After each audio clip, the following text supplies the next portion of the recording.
부처님의 가르침, 특히 이제 여기 있는 스님이 전해주는 그런 가르침은 과연 어떤 것인가 하는 겁니다.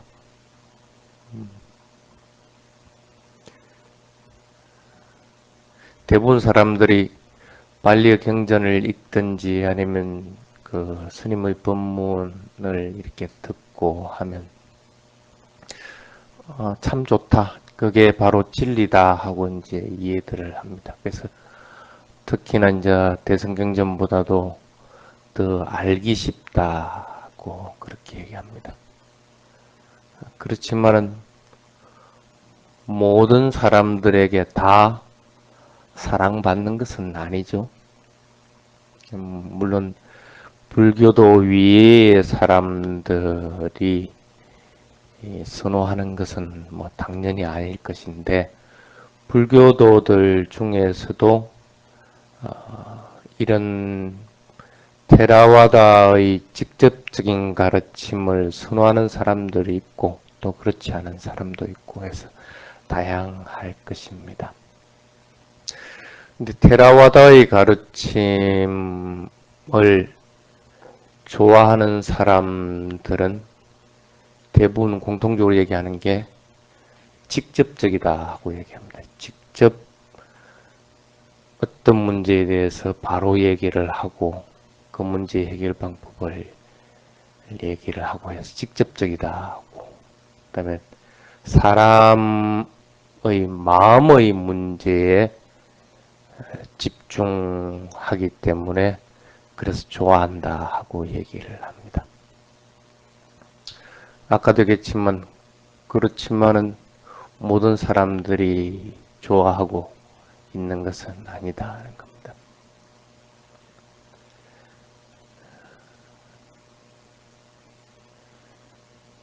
예를 들면 부처님은 조금 전에 법회를 시작하기 전에 계를 받았습니다. 그와 같이 살생하지 말아라, 거짓말을 하지 말아라, 뭐 간악한 행위들을 하지 말아라, 그 다음에 음주를 그만두라 하고 그렇게 얘기를 하면 그러한 행위를 하면서 살아오는 사람들에게는 좀 기가 아픈 그런 말이 됩니다.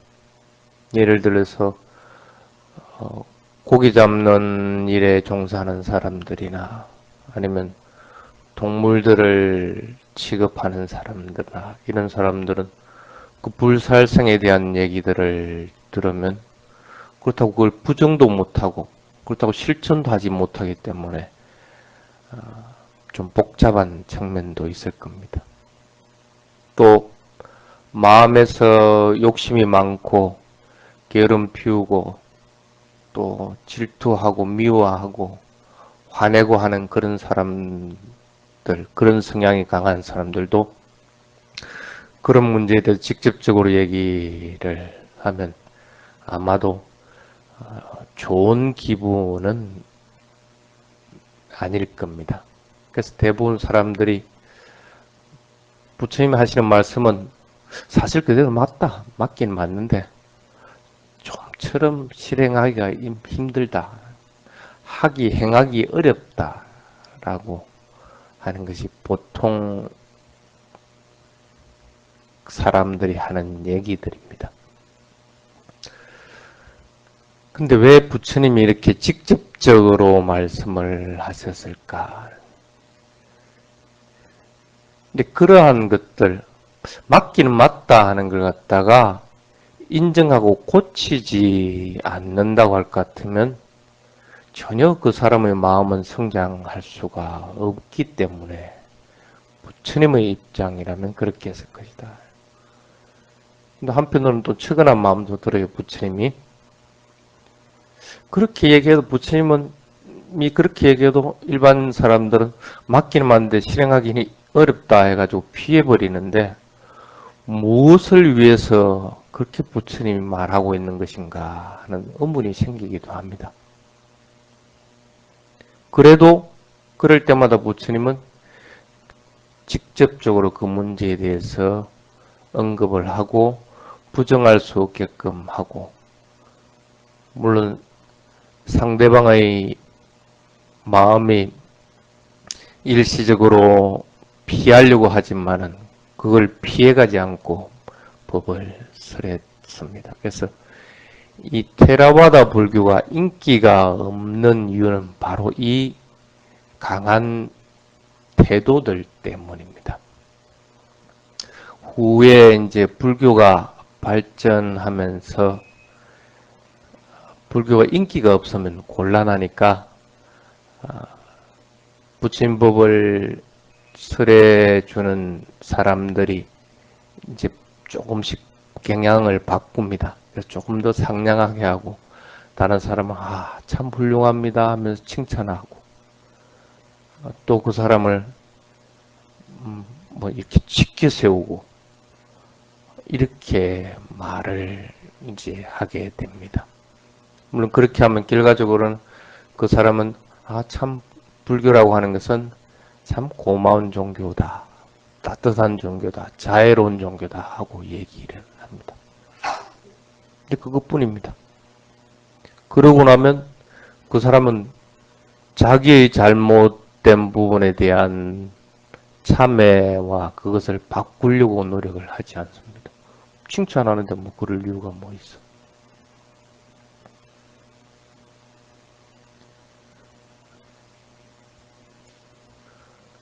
부처님 당시 때 그 아주 아름다운 여인 중에 난다라고 하는 여인이 있었습니다.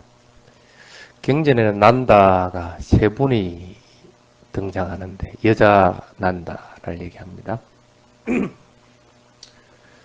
부처님의 아버지인 수토다나 왕과 또 마바자파티 부인의 사이에서 태어난 딸이 그 난다라고 하는 이름을 가지고 있습니다. 나중에는 이제 부처님 제자가 되어서 출가 제자가 되어서 선정제일의 비구니가 되죠. 이제 그 난다가 한 분 있고, 그 다음에 여러분들이 잘 알고 있다시피 그 부처님 제자 중에 난다의 약혼 여인 깔르야니 난다라고 하는 분이 있고, 또 한 분이 있습니다. 그래서 난다라고 이름을 가지고 있는 분들이 다들 아름다웠기 때문에 이름 앞에다 루빠라는 이름을 붙여서 루빠난다 그렇게 이제 얘기를 합니다. 근데 이 난다는 조금 전에 얘기했지만 난다라고 하는 분도 남편 될 분도 출가를 해버립니다. 경전상에도 결혼식 날 부처님이 바리떼를 갖다 이 난다에게 들려가지고 선언까지 와가지고 머리를 깎여버리죠. 그러니까 남편 될 사람도 자기를 그렇게 예뻐하고 사랑했지만 출가를 해버렸고, 나머지 자기의 가족 친척들도 어머니도 출가를 하게 되고, 뭐 이렇게 해서 모든 분들이 다 출가를 하게 됐어요. 혼자서 이렇게 이 루파란다가 있게 됐는데, 그러다가 이제 자기도 이제 출가를 하게 됩니다.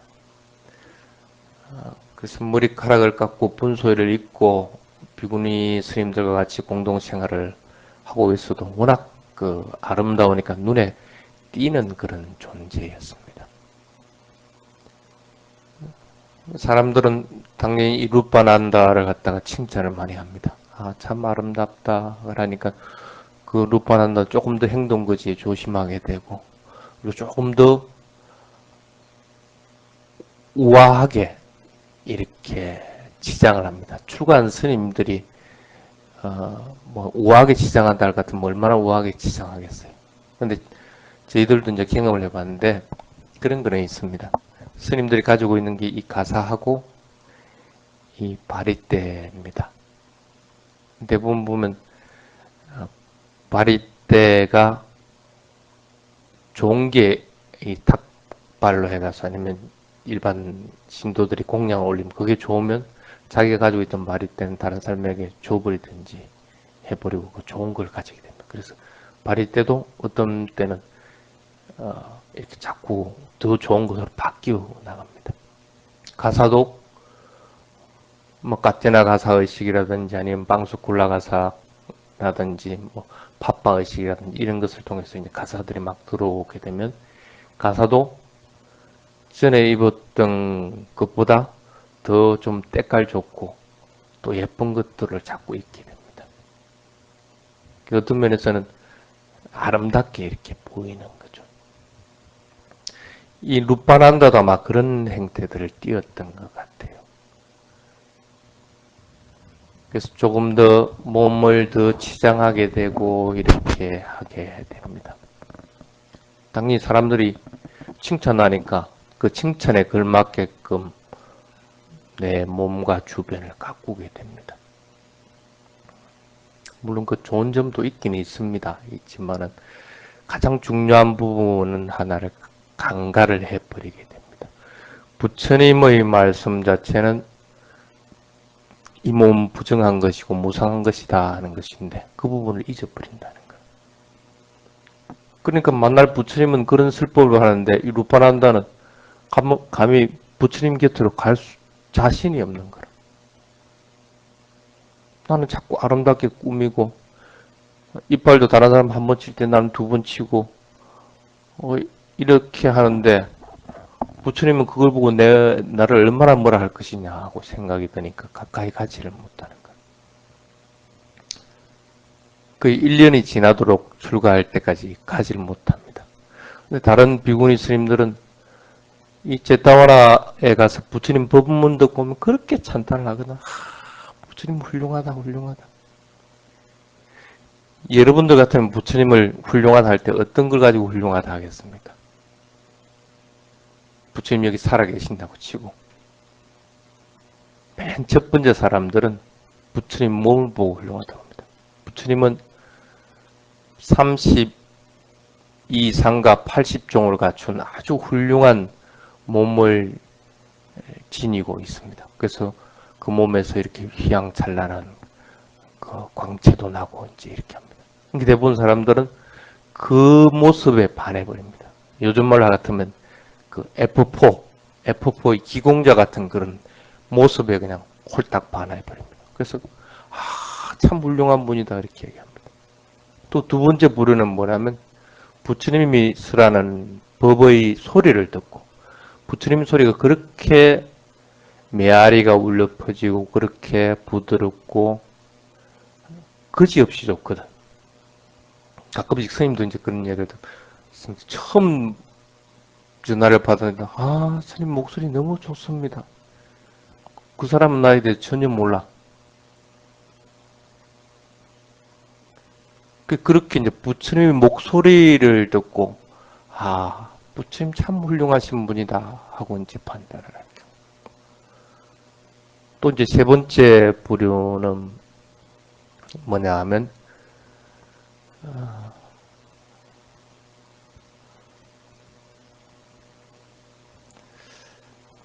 또 기억이 안 나네. 네 번째 부류는 뭐냐면 부처님이 쓰란 법을 가지고 판단을 합니다. 부처님이 쓰란 진리가 딱 맞구나. 무상하다 할 것 같으면 내가 그걸 체험해보고 경험해보니까 그것이 진리다. 참 저분이 쓰란 진리는 한치의 오차도 없이 딱 맞는 것이구나. 그 진리대로만 살아갈 것 같으면 깨달음을 이룰 수 있다는 확신을 가지게 돼서 부처님이 훌륭하다 하고 이제 얘기를 합니다. 세 번째는 지금 생각이 안 나는데 어쨌든 그렇게 네 가지를 가지고 부처님은 훌륭하다 하고 이렇게 얘기합니다. 이 비구니 스님들이 제타와 나가서 부처님 법을 듣고 와서 이제 훌륭하다 할 때는 대부분 이 네 가지에 포함이 되겠죠. 그런데 이제 루파난다가 그 소리를 듣고 보니까 나도 한번 그 부처님을 뵙고 싶다 하는 생각이 일어나거든. 왜? 모든 사람들이 다 부처님의 진리를 듣고 그 말씀이 정말 맞다. 이것이 깨달음에 이르는 진리다 하고 확신을 가지고 부처님이 훌륭하다 하고 얘기하는 사람만 있는 것이 아니니까. 아까도 얘기했지만은 그 모습을 가지고 훌륭하다 하고 또 어떤 사람들은 그 음성을 가지고 훌륭하다 하고 이렇게 각자 틀리거든. 그래서 나도 한번 뵙겠다 하는 생각을 가지고 이제 부처님을 뵈러 갑니다. 부처님을 뵈러 갔는데 부처님이 뭐라고 했겠습니까? 그 루파난다가 있는 그 대중들이 모인 자리에서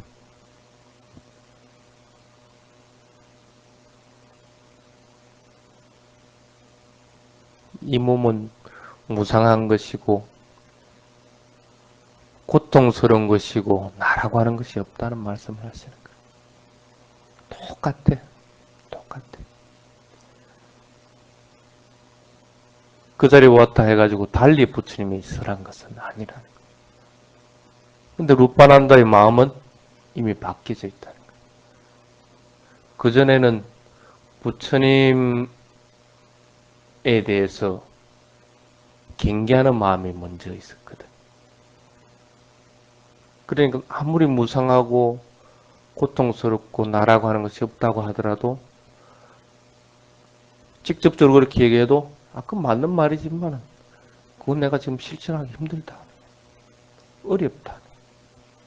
그래서 그걸 피한다. 근데 이제는 마음이 바뀌어가지고 그 말을 그냥 그대로 있는 그대로 받아들이게 돼요. 그래서 내 자신을 바꿔야 되겠다는 생각을 이렇게 해요.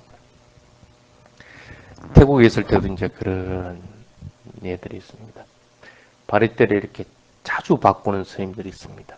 좋은 바리떼가 들어오면 그 바리떼 했다가 또 1년도 안 가서 또 좀 있으면 더 좋은 바리떼 있으면 또 좋은 바리떼를 바꿉니다. 큰 스님이 한번 불러갖고 그런 스님들을 혼을 냅니다. 왜 바리떼에 구멍이 났느냐 아니면 바리떼가 도저히 녹이 썰어가지고 못 쓸 정도가 돼서 밥 먹는데 지장이 있느냐 그거 아니라는 거예요. 그럼 왜 바리떼를 바꾸느냐? 바리떼가 새로 생겨서 바꿨습니다. 출가한 자가 바리떼가 새로 생겼을 것 같으면 이 바리떼 남을 주고 좋은 바리떼 가져가도 되겠느냐? 그 뭐라고 그렇게 욕심 부리느냐? 그 욕심 부릴 것 같으면 그 새 속에 있지 말이 출가해가지고 그런 욕심을 부리고 있느냐? 따끔하게 혼을 냅니다. 그렇게 혼을 내도 그런 거 좋아하는 사람들은 어쩔 수가 없는 거야. 막 큰 스님 그러고 나서는 뭐 한동안은 안 바꾸겠지. 그래서 조금 지나면 또 바꾸게 되는 거야. 그 말이 맞기는 맞는데 나는 그걸 멈출 수가 없다는 거라. 어렵다는 거라. 마음이 바뀌지 않으면 그 바리때 좋은 걸 더 취하려고 하는 걸 안 바꾼다는 거예요. 아마 여러분들도 꼭 마찬가지일 겁니다. 부처님 말한 팔정성도 중에서 바른 생활을 해야 되는 근거들을 이렇게 제시를 해줍니다. 그래서 고기 잡고 하는 그 살생하는 그런 것들은 하지 말아라 하고 하는데도 내가 지금 목구멍이 포도청인데 그거 안 할 수가 없으니 그걸 안 바꾼다는 거야. 아무리 좋은 얘기라고 하더라도 그게 맞는 거라도 못 바꾼다.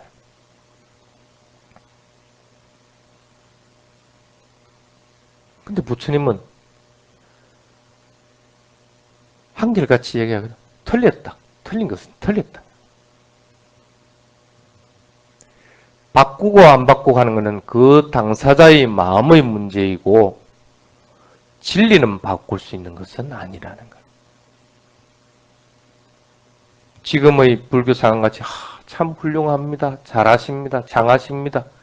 이렇게 해가지고 뭐가 바뀌겠느냐. 그 사람 마음은 흡족해지고 참 불교 좋구나 하는 마음은 들지 몰라도 그것뿐인 걸 어떻게 하느냐는 거예요.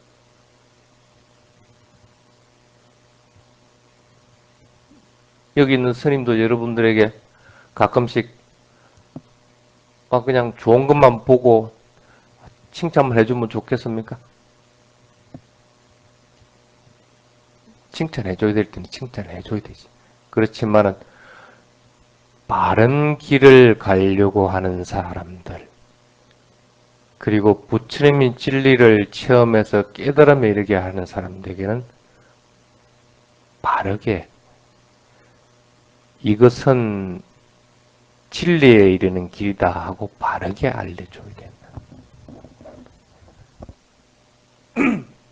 부처님도 이 루파난다에게 꼭 같이 그렇게 얘기합니다. 예를 들어서 여기도 이 동네가 있습니다.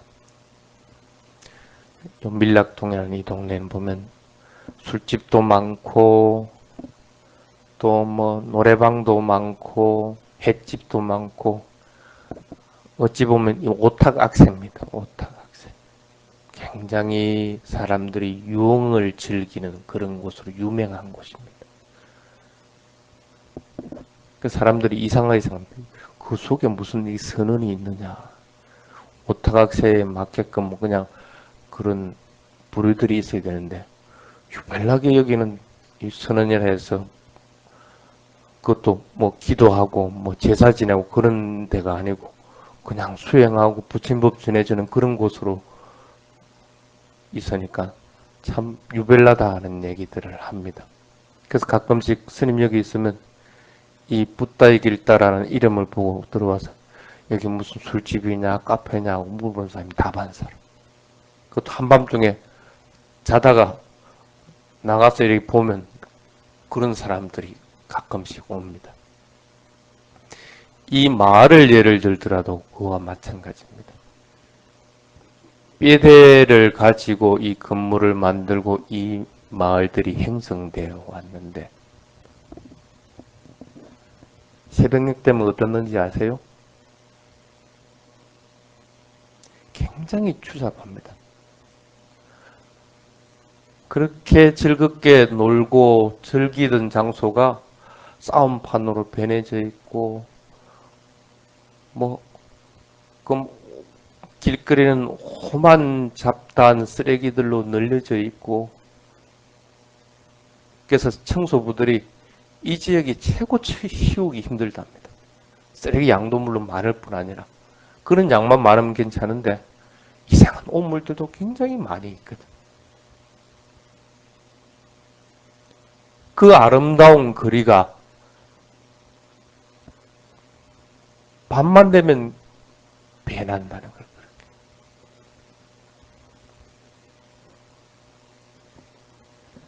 여러분들의 몸도 겉으로 보기에는 말짱하고 깨끗하게 잘 이루어져 있는 것 같지만 속을 뛰다 보면 이 뼈대는 이 피라고 하는 것, 힘줄이라는 것으로서 이렇게 달라붙어 갖고 유지를 시켜주고 그 오만 고름들이 있는 그 불길한 것으로 다 덮여져 있는 거라.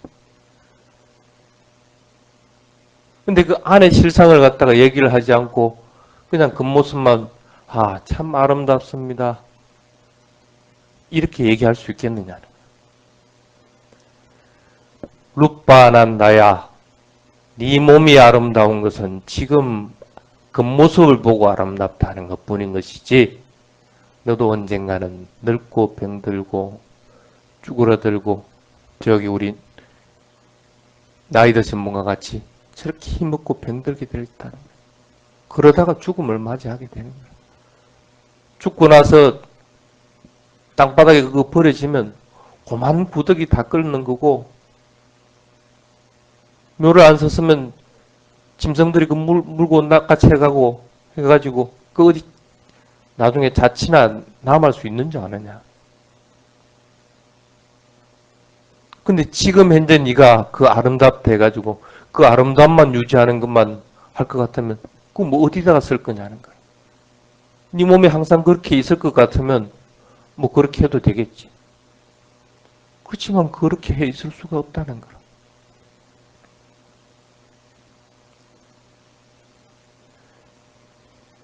여러분들이 어쩔 수 없이 생활하기 위해서 부처님법과 어긋나게 살아간다고 하더라도 그렇게 해가지고 그럼 어떻게 할 것인데?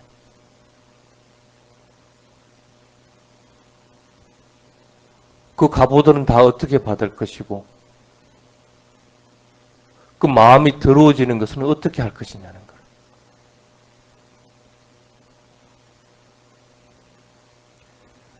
사람들은 마음을 맑고 깨끗하게 해주는 문제, 마음의 진정한 문제에 대해서 지적받으면 해모하고 반발합니다.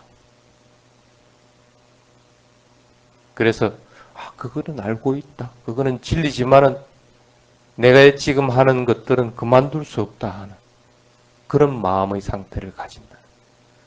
그건 그 사람의 성장을 방해하고 장애가 되는 것이지 바꿔나가고 깨달음에 이르게 하지 못한다. 행복에 이르는 진리는 가지고 있는 방향을 바꾸지 않으면 안 된다. 그래서 부처님은 일반 중생들을 걱정하는 마음이 지극정성으로 앞서기 때문에 엄격하게 얘기를 할 수밖에 없다는 거예요. 그러니까 당연히 부처님 말씀은 귀에 거슬리는 거예요. 그래도 여러분들은 그 귀에 거슬리는 소리들을 자꾸 들어야 된다. 그러다 보면 루파난나 같이 마음이 변하고 열리게 돼 있다. 그래서 그 자리에서 루파난다는 수다원이 됐다가 조금 더 설법을 듣고 나서 알아내 이렇게 된다. 여러분들도 그런 근기들은 다 갖추고 있습니다. 언제 그런 상황이 될지는 누구도 말을 할 수가 없습니다. 그러기 위해서는 자꾸 귀에 거슬리는 설법을 자꾸 들으려고 해야 되는 것이고, 그리고 내 자신을 자꾸 바꾸려고 해야 됩니다. 부처님이 말한 것들에서 한치라도 어긋날 것 같으면 하지 말아야 되는 것이고, 부처님이 자꾸 행해라 하는 것일 것 같으면 자꾸 행하도록 그렇게 노력을 해야 됩니다.